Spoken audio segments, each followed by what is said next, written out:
ज्योतिषशास्त्रात बुधाला सौम्य तर राहूला पापग्रह म्हटले आहे. बुध म्हणजे बुद्धी तर राहू म्हणजे षडयंत्र, खराब पाणी, दूषित हवा, नकारात्मक ऊर्जा इत्यादी.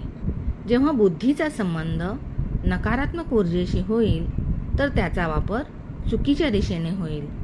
बुध ग्रहाचा स्वभाव म्हणजे तो ज्या ग्रहांसोबत बसतो त्यासारखी फळे देतो. शुभ ग्रहांसोबत असेल तर शुभ फळे, अशुभ सोबत असेल तर अशुभ फळे देतो. त्यामुळे जेव्हा बुध राहू युती कुंडलीत असते आणि ती जास्त प्रभावशाली असते तेव्हा व्यक्तीच्या बुद्धीवर जास्त असर करते. या योगाला जडत्व योग म्हणतात, कारण बुद्धी ही कामच करत नाही. बुध हा खराब झाल्यामुळे व्यक्तीच्या बुद्धीला पण खराबच करतो. अशा व्यक्तींचं स्वतःचे असे कोणतेच विचार नसतात, ते दुसऱ्यांच्या विचारावरच चालतात. बुध राहू युती असेल तर व्यक्ती नेहमी कन्फ्यूज स्टेटमध्ये राहतो. काय योग्य आणि अयोग्य हे त्याला कळत नाही. असा व्यक्ती आपल्या विचारांमध्ये गुंतलेला पडलेला असतो. अशा व्यक्तींची स्वप्ने मोठी असतात पण करत काहीच नाही.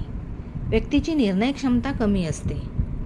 व्यक्तीला कोणतीही गोष्ट समजण्यामध्ये अडचण येते.